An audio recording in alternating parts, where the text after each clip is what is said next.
Food blogging কর, আমি শেষ করি, তুই তোর উপরটা সামলা, আমি নিচেরটা সামলাবো, বুঝলো? আচ্ছা বন্ধ কর না।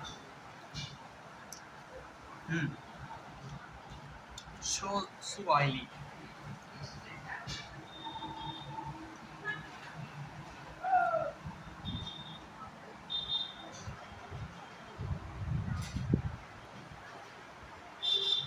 বলার ভাষা নেই। ওকে, আপনার কি মতামত বলুন।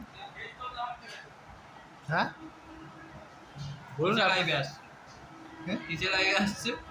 না, লাইভ না। আজকে এটা ভালো হয়নি। ভালো হয়। গরম বলে এটা। না না, টেস্টটা আলাদা। এটা ঢুকে, হ্যাঁ দেখুন দেখুন দেখুন। পনির পনির। আহা হা হা।